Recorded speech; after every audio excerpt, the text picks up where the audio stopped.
Welcome to the Wellness Biz Academy, where we turn passionate practitioners into profitable practice owners. I'm Duffill, corporate business strategist and naturopath, showing you how to build a thriving practice with simple, proven systems that work. Let's create the practice that you long to have, because it's time to start living your passion and growing your practice. Hi everyone, and welcome back. I'm so excited to have you on the podcast today. Exciting to have you here. Today, I'm talking about a topic. It's one that many of you have emailed me about and asked me to cover. The topic is why many health practices seem to fail and how can you ensure that yours thrives. Important topic, isn't it? So if it's something that's been on your mind, we are going to tackle this topic today. Now, before we do dive in, I want to repeat something that you've probably heard me say so many times. I actually don't believe that health practices fail. I see most of them succeed. The only times I see them fail is when the practitioner decides to give up and move on. I have been in the business world now for over 25 years in all sorts of different formats, and I have never seen a good business fail. It only fails when the business owner, the entrepreneur, the practitioner decides to walk away from it. Yes, you might need to change the services. You might need to amend the marketing. You might need to make some adjustments. But if you are willing to tweak it and take intentional action so you're aligning it for growth and success and keep at it till it does hit success, you won't fail. So one of the big things you need in this game is some tenacity and consistency.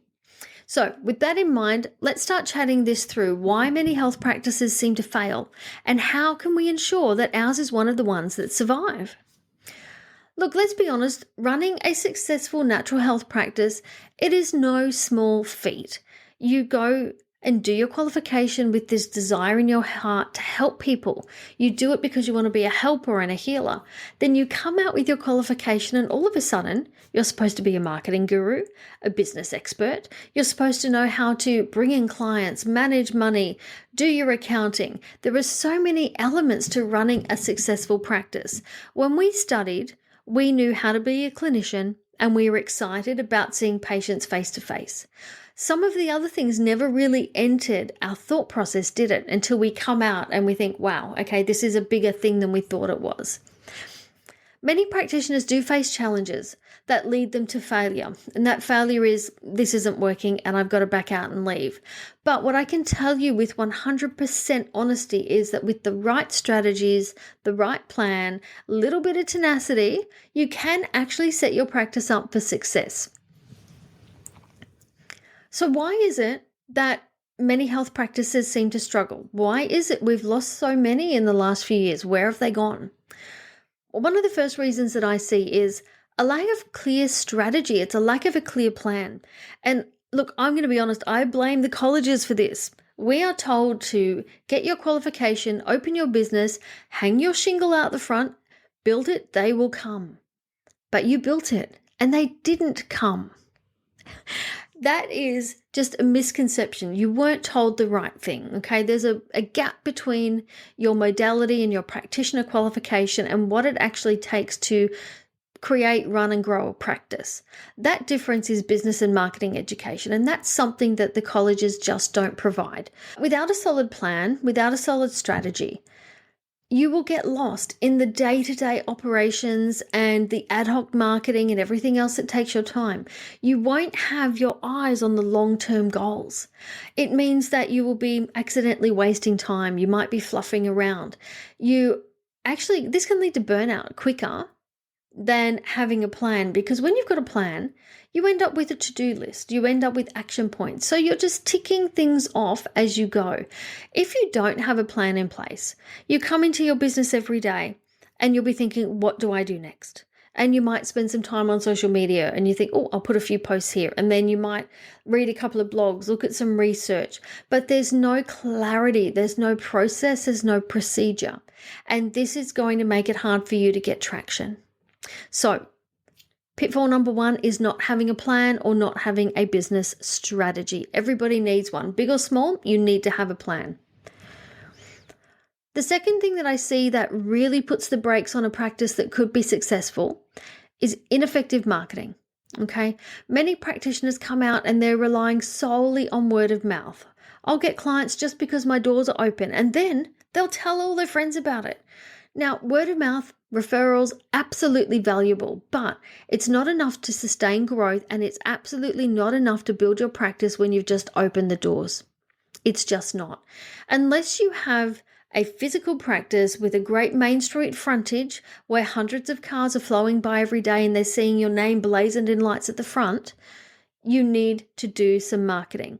And you need to have what I call a visibility marketing approach. We need to be seen in a number of different places and spaces. Marketing statistics right now are showing that people need to be exposed to somewhere around 7 hours worth of you before they feel confident moving forward working with you. Or they need to see you in about 4 different spaces. Or they have to have somewhere around 11 different touch points. That might be reading one of your blogs, seeing you on social media, downloading one of your free resources. So this is a lot of information that people need before they feel trusting enough to come and work with you. So think about your marketing and how much you're doing. I had a practitioner actually last year who got a bit angry with me on a discovery call because this person said to me, I'm being regular and consistent with my marketing, but I'm not getting any clients. I asked for clarity around what consistent and regular was, and I was told this person posts every Wednesday and every Sunday on Facebook. And they couldn't understand why they weren't getting any clients. Now, I don't think I have to explain here that that's just not enough. We all know that's not enough. You are very unlikely to build a business quickly with just a social media platform. Those days are gone. So don't put all your eggs in the social media basket. Social media is about having a presence, brand presence. If someone goes looking for you, you don't want to not be there. But for most of you, social media is not going to be your traffic driver. Think about your online presence overall. What does your website look like? How does that present? Does it say the right things? Are you on Google My Business? Google My Business is a great tool, adds a lot of credibility. Blogs are great because the first thing someone's doing when they're looking for a practitioner, they come online and they're actually not Googling for a practitioner, they're Googling for their health condition. What are the natural cures for my migraines? How can I get rid of my PMT symptoms? That's why you need blogs on all of those topics relating to what you do. So it's about having a strong online presence across multiple platforms and having intentional marketing strategies, because this is going to help you reach new potential clients. The third thing I see where practitioners get this wrong and it's costing them successful practices is aligned with your marketing, but again, slightly different. And it is your personal brand. For many years, there's been a misconception that your brand is the colors on your website, the logo that you have, the icon, the typography, the font. That is actually not your brand at all.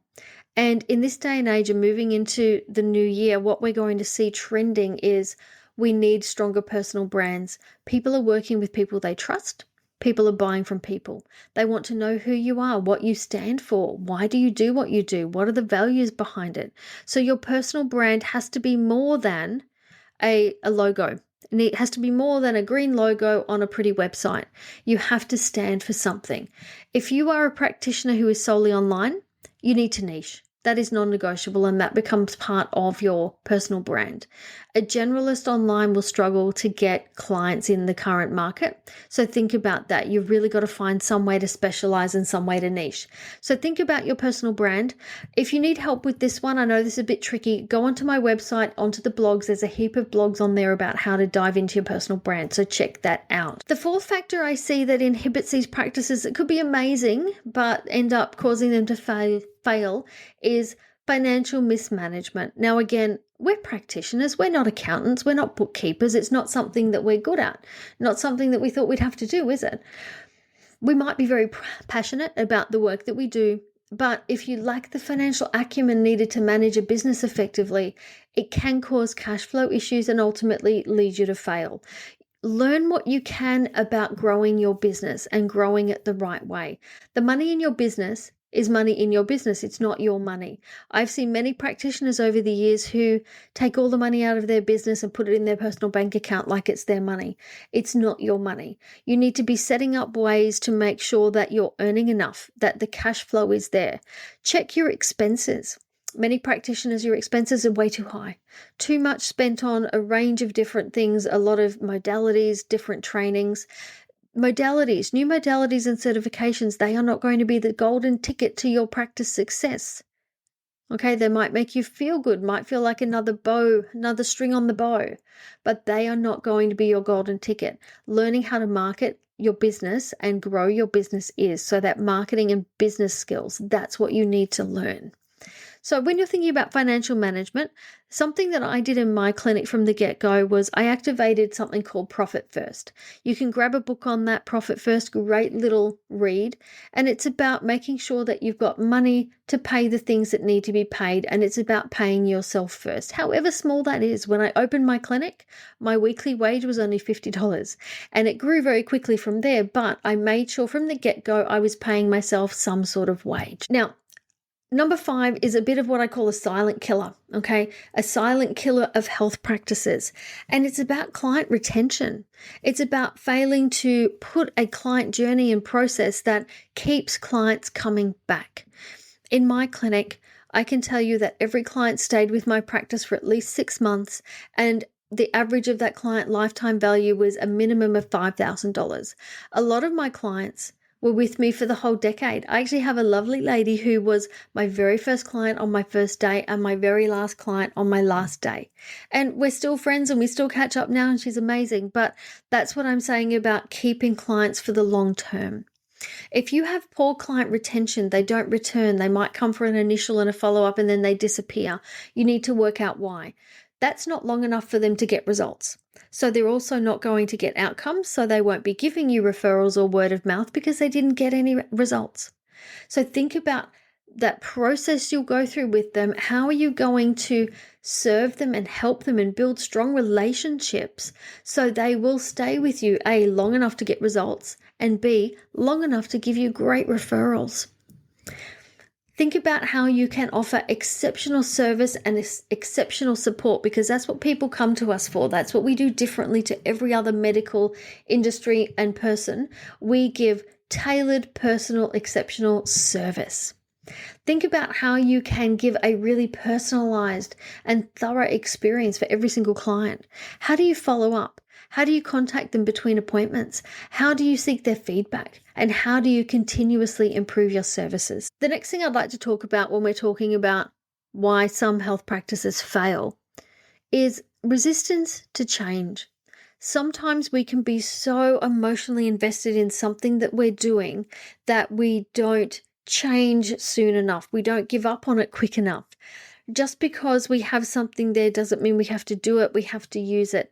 I did a certification years ago that I thought would be really beneficial, but I hated delivering it. I didn't enjoy providing it to the clients, this program. It cost me $5,000 to certify, but I didn't enjoy delivering it. And after, a couple of years, I had to make the call to drop it because it was holding me back. I wasn't enjoying doing it. The people that were signing up for it were taking all my Saturday appointments. Saturdays were always my biggest day, and when I added this program in my clinic, it became my worst day of the week. So think about that. Be open to adapt and to change. Think about our industry as well, the natural health industry itself. Things are constantly evolving and changing. There's new technologies, different treatments, different skill sets, new research. So business models and the things that we're doing can come and go really quickly. For instance, 5 years ago, you could start an online program and it would go gangbusters. At the moment, not so much. Okay, there are no real big hitters like that right now. But if your program is right and you've got the audience for it, yes, you will absolutely sell it. But it is not a surefire way to make money in your sleep, as a lot of people will tell you. So being aware of industry trends and what's happening can help you stay ahead of the game. So embrace new tools, new techniques, things that can enhance how you practice and improve your business outcomes. They're really good to have. Things like automation, things like systems. It's not the time to be holding back money on things like a practice management piece of software that might cost you $50 a month. And even though you might be a bit quiet, it's not the time to stop paying for that, because when you're busier, that will pay itself off in spades. So think about that and how you might be able to change with the trends and change with the industry as it evolves to stay ahead of the game. The final thing that I'd like to sort of circle back to, but just add a little bit more information on here, is something I mentioned when we talked about marketing. We talked about niching and specializing. So this is about having differentiation. If you go online right now, you can find thousands upon thousands of naturopaths, nutritionists, homeopaths, Reiki, reflexology, massage therapists. There are literally hundreds and thousands of us all. What makes a client choose one over another? What makes someone choose you over somebody else is how you differentiate yourself, how you stand out. It is a crowded, saturated market. These days, it is very easy. Everybody can have a website. Everybody can have a social media profile. So it means that we have a more competitive marketplace than we've had before. This means you need to clearly communicate what makes you unique. What is your unique selling point? What do you do differently? It's not about being better than anybody else. It's about being different. How can you be different? And you highlight this in your marketing. Your marketing, it might be that you have a specialized service. Maybe you've got your own framework or your own process that you've developed. Perhaps you have a unique approach. Maybe you've done a lot of extra training in a certain area of specialization, and that's why everyone comes to you for the health condition that you support. Make sure that you know what this is for you and that you clearly communicate it to your audience. So that comes through your marketing, it comes through your website. Don't leave people guessing what you do. Tell them what you do. Be really clear about it. As we wrap up today's episode, I've given you sort of 5 or 6 different ways there that I have seen practices that could be amazing fall by the wayside and, literally end up failing. I want you to take note of all of these, write them all down, and have a think about how they apply to your practice. How can you avoid your practice being one of the ones that fails? A practice with the right plan, great marketing, a clear niche, and consistency will get success in the end. It's inevitable. You just have to keep working at it. And remember, take some time to learn some financial literacy as well. You don't have to go and get an accounting degree. Grab yourself a book and understand the ins and outs so you can start to manage that in your business until such time as you can afford to get an accountant and a bookkeeper, etc. Overall, with all of these things in mind, I just want to remind you that being a practice owner can actually be a little bit of a lonely journey. So find ways to access community and access support. So surrounding yourself with some like-minded practitioners and some mentors who can offer some guidance, some support, some encouragement is really important. Imagine having someone to be able to ask questions of. Should I do this service? Should I build a new website? Is this a great marketing message? Sometimes we just need somebody to bounce those ideas off. Overall, remember when we're doing these amazing practices and we put so much effort and care into our clients, don't forget yourself. We can be so focused on caring for others, we can forget to take care of ourselves. So to ensure that your practice grows and thrives, ensure you take care of yourself as well. So although many health practices do face challenges, I really believe that any of you can achieve success. You can create a thriving practice with the right strategies. Focus on clear planning, effective marketing, managing your financials, getting some support and taking care of yourself. Your practice in time can't help but thrive. If you're looking for some more support and resources, make sure you check the show notes. I've got some links to some freebies there that you're going to love. Thank you so much for tuning into this episode. It's been great to have you back. Until next time, take care, keep building those amazing practices, and I look forward to seeing you soon. Thank you for listening to the Wellness Business Academy podcast with me, Cass Duffill. If you are interested in growing your practice, come get my free guide, The Practice Success Toolkit, at cassduffill.com or grab it in the show notes. Thanks for being here, and I'll see you next time.